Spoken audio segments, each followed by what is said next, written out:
Ladies and gentlemen, Wuthering Waves 2.7 is officially upon us, and as you all know, whenever there's a big update to the game, well, there's an update to the Prydwen tier list. So what I wanted to do was cover the changelog for both Whimpering Wastes and Tower of Adversity that's going to be coming out right now. And I'm just going to let you all know in advance, this is going to be one of the biggest and thickest sets of changelogs the game has ever had. Because we've had things like the introduction of ToA floors 3 and 4, as well as a readjustment for Whimpering Wastes to be a little bit more palatable to the general roster. So without further ado, let's just go ahead, let's get right on into it and see what the big updates are. All right.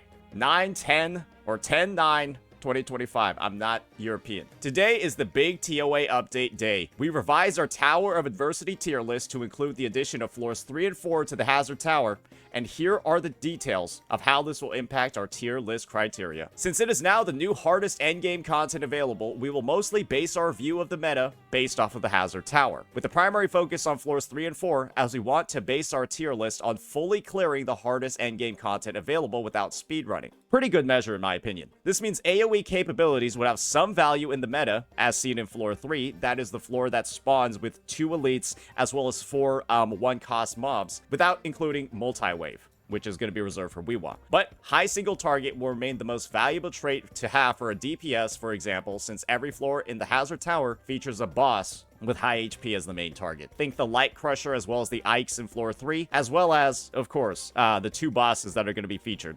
I might as well just show it off in game. They're referencing this floor over here when it comes to AoE. These two are kind of like the AoE targets. These are the 2 single targets, while over here, we're going to have 2 bosses. So that's kind of like the reasoning behind their categorizations over here. Makes a fair bit of sense to me. So with that in mind, let's detail the ToA tier list revamp in a similar format to how we did it for Whimpering Wastes by going over the brackets and the kind of characters we place them and the kind of characters that we placed in them. Again, keep in mind this only applies for the ToA tier list. So in tier 0, the best of the best, the cream of the crop, we're gonna have characters who can effortlessly clear the hardest contents in their best team. High damage, high flexibility, high buffs, often a multiple of these at once. And for supports, that's just going to be Shorekeeper. In tier 0.5, we're going to have characters that have no issues whatsoever in their best teams, as they are still Apex tier, but they simply have a lower damage ceiling in comparison to those that are in tier 0.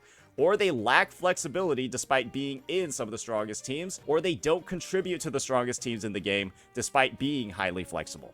For supports, Verena is going to go behind Shorekeeper, lag a little bit behind her a solid amount in terms of buffing strength, while Arrow Rover is only worth using if you have a Chacona available, and naturally Kartithia probably as well. In tier 1, these characters are out of the Apex bracket because despite still being able to clear endgame content with relative ease, they undeniably require more effort or more investment to perform at that level, either more sweaty gameplay or better echoes, or, weapons and things like that. Being taken out of favorable matchups or lacking team flexibility on the hybrid side could also pose severe issues depending on the circumstances. Spectre Rover is here on the support side because Zani and Phoebe, and then Phoebe and Absolution are still their only teams, and these teams don't represent the highest damage ceiling anymore. So, yeah, you're going to be surprised at the placement of some of the units like the Zanis, the Phoebes, the Spectre Rovers, all of that. Now in tier 1.5, this is basically going to be T1, but slightly worse. Fair analysis right here. These characters remain fairly comparable to their above peers in the sense that they clear endgame given the right conditions, but have enough of a noticeable drop-off in power to be a tier below. And it's only going to get worse and worse from here. Tier 2, these characters need a very strong backing in order to perform at the level demanded by endgame content. Strong weapons, strong teammates, and strong builds are basically mandatory, but they're still functional. They're a bit niche, but they have some teams available for them where they are viable. And we'll make sure to talk about those exact teams when we get to the section. And in tier 3, it's going to be very difficult to clear the floors with these characters. Or the clears are pretty much exclusively reserved for wheelchair teams where you have 2 other units basically dragging them across the finish line. And this is because their kits are oftentimes very outdated, not cohesive, or they just don't have a niche for them. Believe me when I say this, there are 2-person teams in the game that can clear the ToA. Yeah, there are 2-person teams in the game that can clear the ToA. A fully built Augusta and Yuno, for example, can have a corpse in the 3rd slot, and that will get 3 stars in the ToA. Or 3 Doritos in the floor 3 and 4. That's kind of like how it is at the moment with how the buffs work. However, it's not impossible to clear given lots of effort from a build, team, or playstyle perspective all at once. So that's going to be the breakdown of the new rankings and why characters are going into those rankings. Now let's go ahead and take a look at, well, let's just take a look to see where the units have fallen in ToA, and then we'll get on into the WhiWa Changelog. So let's just tabulate this a bit down, and let's start taking a look. We're going to take a look at it without signatures, and then take a look at it with signatures, just to get the full picture of what's going on over here. All right, so for the Apex characters, the best characters that are currently in the game in their roles, we're going to have in Tier 0, we're going to have Augusta, Cartithia, and surprisingly enough, Galbrena. I know a lot of people might be a little bit surprised by this, but the reason why Galbrena is in Tier 0 with the SIG and without is simply due to one reason. She performs very well on Static Mist, and with Static Mist, she performs exceptionally well in the Mono Fusion team. If you're all familiar with how Static Mist actually works, that is going to be the standard 5-star pistol. And this thing has some pretty good base stats, right? Pretty good crit rate. And then it also has a nice ER stat. But then it provides a buff to the incoming resonator, the recipient of her outro skill for, well, 15%. And the thing is, in the Mono Fusion team, where you have Lupa and Brandt with her, then that is a situation where, well, ladies and gentlemen, you're actually getting an attack buff and you're actually making use out of it. So it's like Static Mist is like doubly effective in this one team, and she really only has Tier 0 performance in this one team with Mono Fusion. Outside of Mono Fusion, I'm just going to be honest with you, she is a little bit doo-doo water, because it's pretty clear by now, we've already seen the kits in game, Chuyan is the best in-slot sub-DPS for her. And so, well, she's going to need the release of him to be in Tier 0 without, you know, having the aid of Lupa's massive fusion buffs. Because Lupa is actually one of the only ways in the game for Galbrena to buff her Echo skill damage. There's really no other great sources. Lupa's weapon, Lupa's Sonata set, as well as Lupa's just baseline kit. And that is what is, like, uplifting her so high.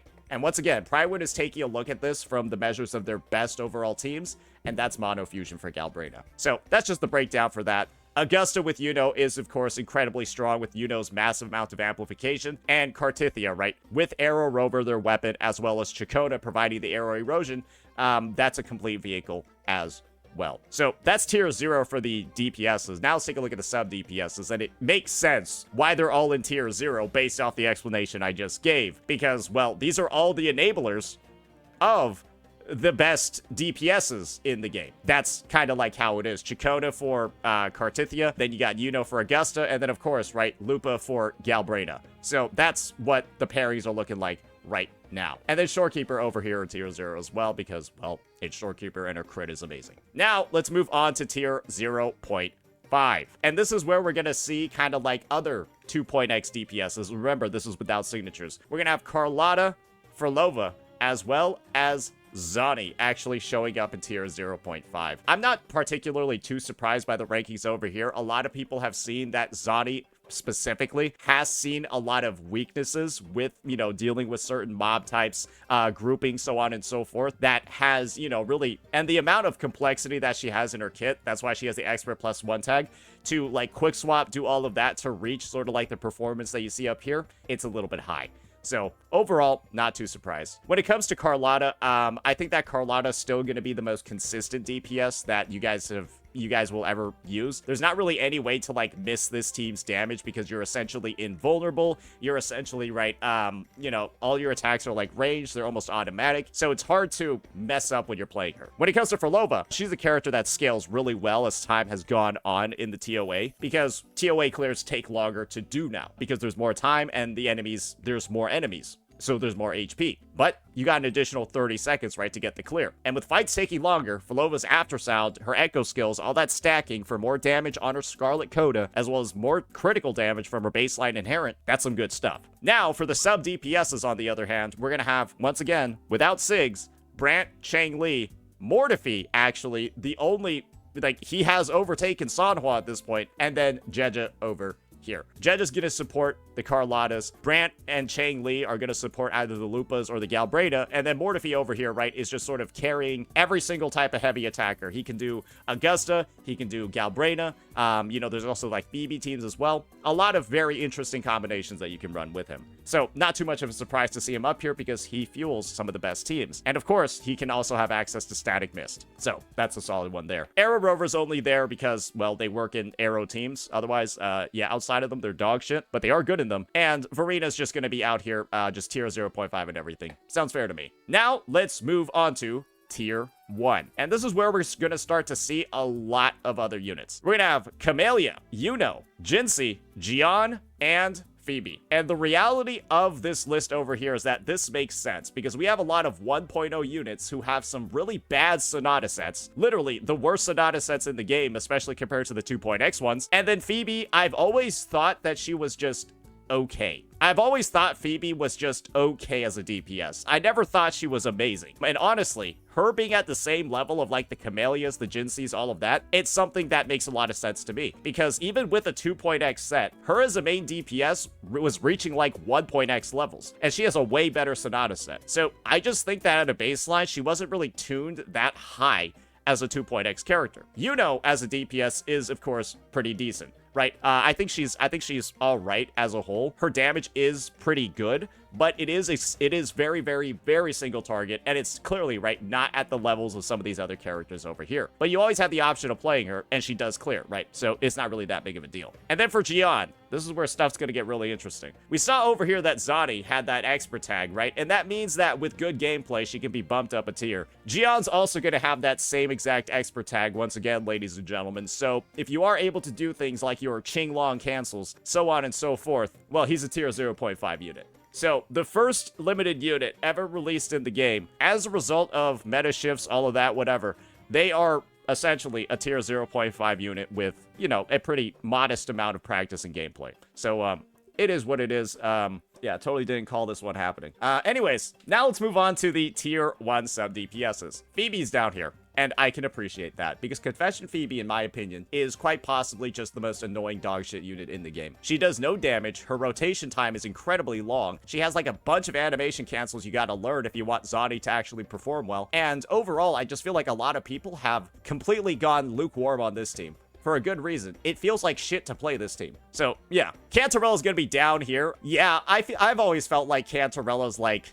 she's a great Furlova enabler, but actually using her and like getting performance out of her never really feels that great. I've always felt like her animations were super clunky. Actually, like getting out her damage can be a bit of a concern because I don't even know what's going on the screen when I'm playing her because she has so many visual effects. But I mean, she does have a lot she's bringing to the table, right? A decent amount of damage, coordinated attacks, CC as well as sustain. It's just her damage is really, really, really not at the levels of some other units, specifically this guy. With his existence in the game, it's always made Cantarella just feel worse because he like heals more, deals more damage, has like the same rotation time. He just feels like a better unit. But I mean, she's got other assets and coordinated attacks and echo skills, right? So she still has her niche. And then Sanhwa's actually going to be down here. Yeah, Sanhwa has gotten some adjustments in the tier list to be a lot lower. And the reason for that is that, well, there's not really actually a lot of basic attackers on the roster anymore. It's like Camellia's the main one, and then it's kind of like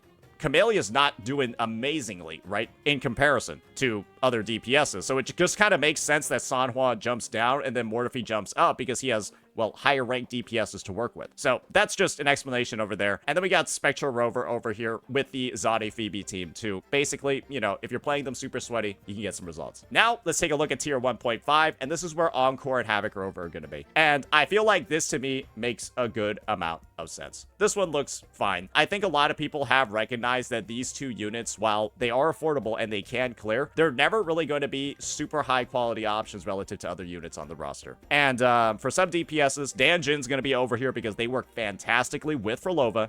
Pops off in those teams. S6 is great too. And then we're going to have Rosia and Yinlin. Yeah, Rosia and Yinlin are currently, I do believe, the two worst sub DPSs in the game. Without a doubt. The two worst sub DPSs in the game that have very little use cases. And it's actually Sanhwa plus Camellia in the ToA can sometimes outperform Rosia and Camellia in the ToA. The only situation where Rosea's better is if she has her signature. And otherwise, the 4-star unit is better on, you know, more standard accessible options. And Yinlin is just, she does absolutely no damage at all. That's the main thing. She just does no damage. And then Baiju's gonna be over here as, like, you know, the best overall general option after Shorekeeper and Verena. Now let's take a look at tier 2 for the DPSs. We're going to have Brant as a main DPS. And once again, remember, this is without signature. And then Qixia, and then Zhang Liao. And the unfortunate part, ladies and gentlemen, is that Zhang Liao does not have a good sub DPS to work with. And so, but by Expert +1, they are implying using him with a dual DPS, because he's one of the best dual DPS characters in the game. And believe me when I say this, Zhang Li in dual DPS will clear towers 3 and 4. Zhang Liao with Yinlin just doesn't. It just doesn't. I've already tried numerous times. The damage just isn't there because this unit doesn't fucking do anything. And they're all on their signatures and stuff like that. And that's just the reality. Her damage is so bad that it makes this hyper carry team actually unplayable. Plus, they're all on 1.0 sets, which aren't that great. We're also going to have John Shin as a niche buffer. I found that really interesting. Then Spectral Rover and then Tao Chi. I think this is mainly due to the fact that they interact with the shield buff. Or maybe there are some other reasons, right? I think she can work with liberation damage dealers like Yuno. That's maybe why she's here. And then Tao Chi can work with Carlotta as well as, what's her name? Frolova as well. So maybe that's why. And then in tier 3, we got Calcharo, Ling Yang, Alto, Lumi, Yang Yang, Yohu, and Yanwu. I don't really think we need explanations for this. Just know you can do sweaty, disgusting quick swap with this guy to make him a lot better. But yeah, that's going to be the ToA changelog. Now let's just take a quick look at what the rankings look like with their signatures. And you're going to see some decent shifts. So naturally, a lot of units are going to be brought up higher in the tiers. Some of the big noticeable examples with Sig will be Frolova, who is without a doubt, based off of the increased time, warranting tier 0 with their Sig. Brant is also going to be tier 0 with his Sig. Makes sense to me. And then we're also going to have in tier 0.5, she's actually going to get brought up. We have our girl over here, Yuno. And then Cantarella's also going to jump up as well. So you're starting to see over here who are some of the more Sig reliant units in the game just because of how strong their signatures are. These are some of the big highlights. Now, in tier 1, you're going to notice that's where Rosea bumps up and then becomes a lot more similar to San Hua. And then Jian over here is still going to be in tier 1, but is still going to have his expert tag. So essentially, you could think of this as 3 units in tier 0.5 and then 5 units in tier 0, assuming that Zodi were to move up. And when it comes to the rest of the rankings over here, you're just going to have tier 1.5 get repopulated with Brant main DPS and then Zhang Liao main DPS. Yinlin's still going to stay in tier 1.5.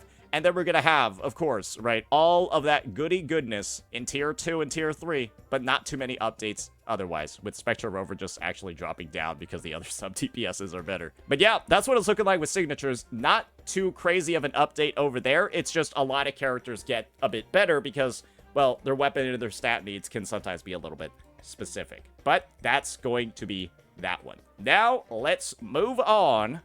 We've looked at ToA. Now let's take a look at what the Whimpering Waste updates are going to be. And this has quite a few.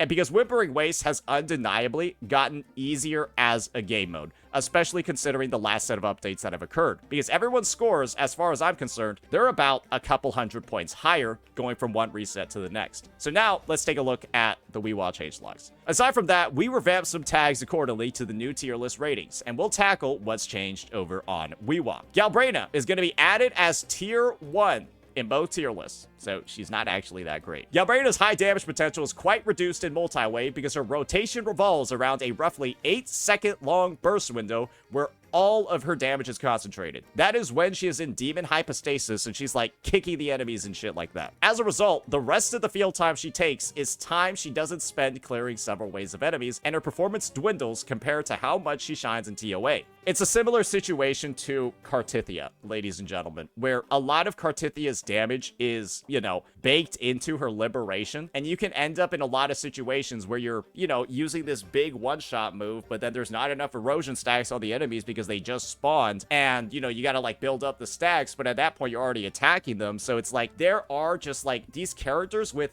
concentrated burst windows and, you know, not really a consistent amount of damage end up struggling a lot more in multi-wave content, where consistent damage is typically a lot more valuable. So that's just a bit of a statement for her. Augusta, tier 1 to tier 0.5 with no signature. With Yuno's release, Augusta has become super strong in Whimpering Wastes, as they really have high and constant damage output outside of Shorekeeper's rotation. Remember, that's the only reason why she's moving is because of Yuno. It makes for one of the best WhiWa teams in the game, worthy of tier 0.5 with or without signatures. And now Gian, bumped up with the expert tag added. So Brother Man is effectively tier 0.5 in almost every game mode, if that's the way that you want to view it. Yuno's release also buffed Gian's WhiWa potential by quite a lot. He's capable with a strong baseline performance thanks to her, and really high expert performances provided his most optimal rotations are being performed. His quick swap team with Chacona plus Shorekeeper is particularly noteworthy in this regard, taking his rating to new heights. So yeah, looks like this character is actually kind of strong, Brother Man. Carlotta, getting bumped down. Makes sense to me. Carlotta's WhiWa performance has not been up to par with current T1 units recently, which is mainly because her best teams don't provide the constant damage output that is preferred in the mode, and also because making the most of her high damaging attacks requires proper positioning and a good sense of wave control. As a result, we deem her performance to stand closer to tier 1.5 units. I think you could potentially think about adding an expert tag to this unit and highly consider her in dual DPS lineups for Whimpering Wastes, because this is one of the circumstances where, like, she actually can get a good amount of stuff going on. I've consistently used her in a dual DPS team with, like, Jinsei of all units, and have been able to get some pretty reliable 2.6k plus scores. And that's just something that I would potentially explore a little bit. Ling Yang is going from tier 2 to tier 1.5. Holy moly. Ling Yang has a few key selling points, among which not needing any particularly difficult playstyle, being able to benefit from the Lingering Tunes Echo set, which also buffs the Plunderer's token's damage, and the added benefit of not needing a limited weapon to perform. Abyss Surges is just fine. So we made him enter tier 1.5 as a result. He's the same level as Carlotta in this game mode, apparently, ladies and gentlemen. His performance with limited weapons is definitely inferior to Carlotta's, though, so he stays in tier 2 there. And then Rosia, tier 0.5 to tier 1 with signatures, and tier 1 to tier 1.5 with no signatures. She is so dog shit now, it's unbelievable. Rosia is easily replaceable on the Frolova team by Shorekeeper, and in some situations, the Shorekeeper variant performs better outright as well, so she can sometimes just be worse in Frolova's teams. While she is still strong pick in Frolova teams, she isn't anywhere near a necessity. Cantarell, on the other hand, is a great boost to Frolova's damage potential, and we deem having them in the same tier is not justifiable. And additionally, Rosia performs downright worse than Sanhua, and more budget investments on Camellia teams. Again, she needs her signature to stand out here.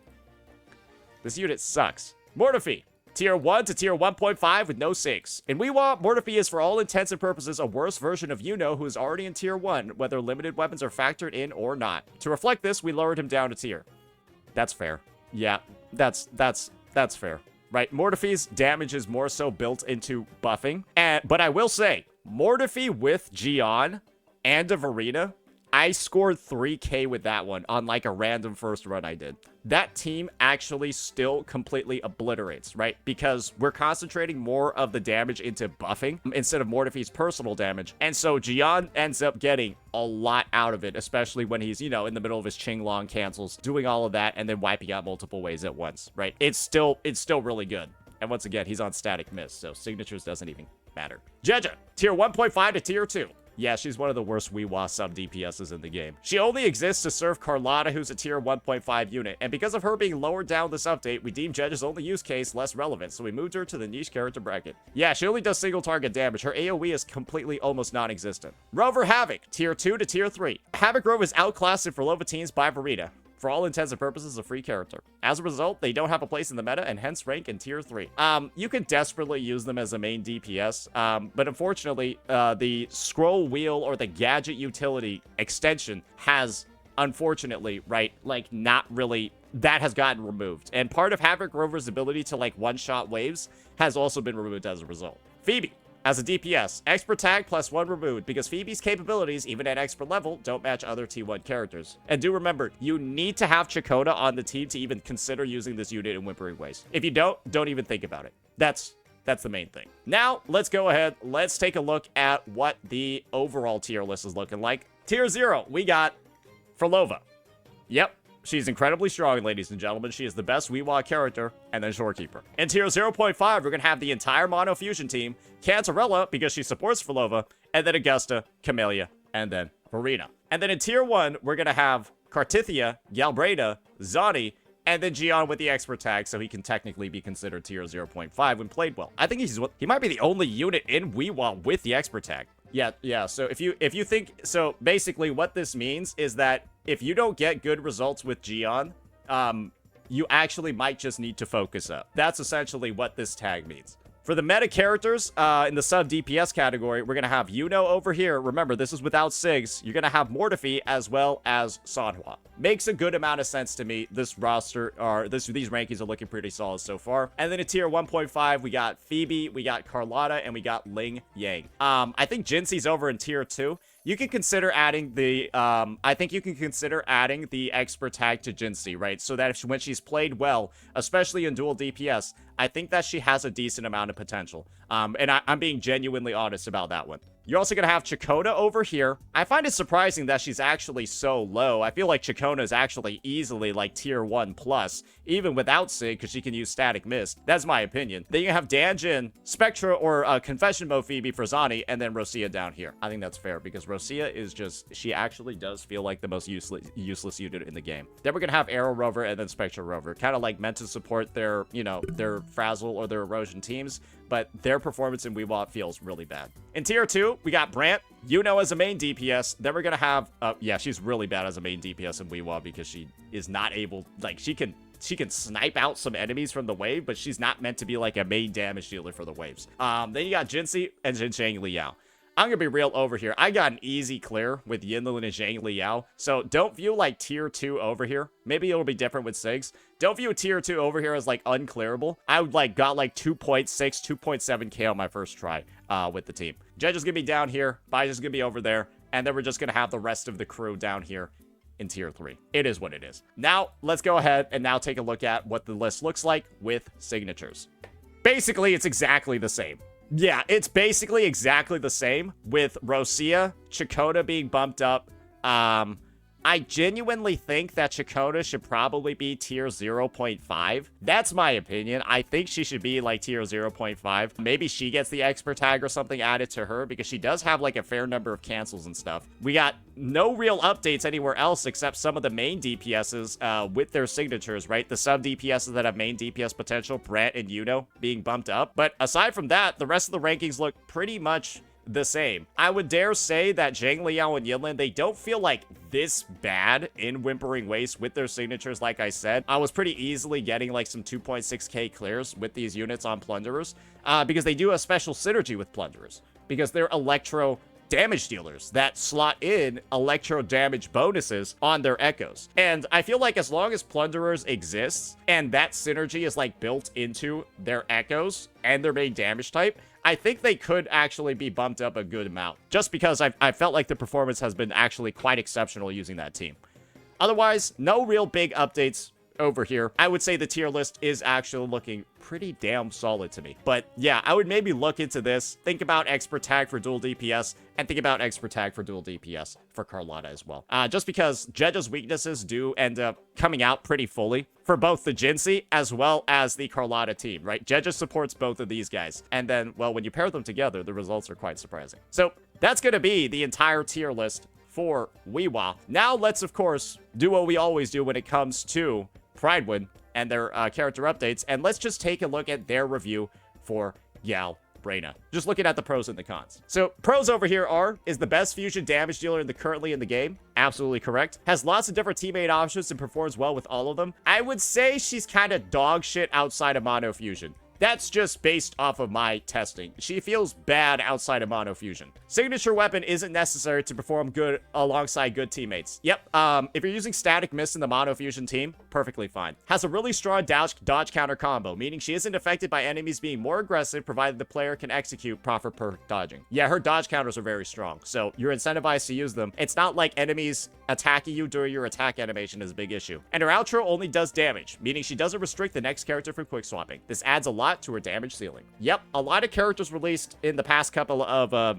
versions, they've had outro skills that expire on swap. but she doesn't. Augusta's namely the main one. That's a main DPS that somehow has an outro that expires on swap. Cons. Has a rather bland playstyle, only dependent on pressing basic attacks or occasionally executing dodge counters. She's possibly one of the most boring units in the game. I'm just going to be real with you. This character is genuinely, actually, kind of fucking boring. I think that that's a realization that a fair number of people have had. And then the overwhelming majority of her damage is loaded into the last 2/3 of her rotation. And in a meta where constant AoE output is important for WhiWa, this lowers her pull value. And I think that's very true. Galbrena excels in the mono fusion team, but Changli is also competitive in her spot. And Galbrena may be a redundant pull in this team if Changli is already owned. Not because she isn't stronger, but because the difference is marginal, particularly if neither of them own their signature weapon. So if you're just looking for an upgrade to mono fusion and you already have Changli, probably very low pull value. If you have Lupa and Brant and you don't have Changli, then pulling Galbrena is now a much better decision. But if you already have the mono fusion team built, there's almost no reason to even explore this character very much. She is, I think, based off what Pride would say, she's strong, but she's incredibly skippable. She's strong, but incredibly skippable. And I think that's probably the best take to make over here. But yeah, that'll be our wrap-up. That'll be our overview, ladies and gentlemen, of the Prydwen tier list for version 2.7. And of course, right, I think that this tier list, all of its updates, the Galbrena page too, I think it's all pretty decent stuff. So let me know what you all thought about the breakdowns, about the feedback that I gave, if it's good or if it's crazy. And peace out.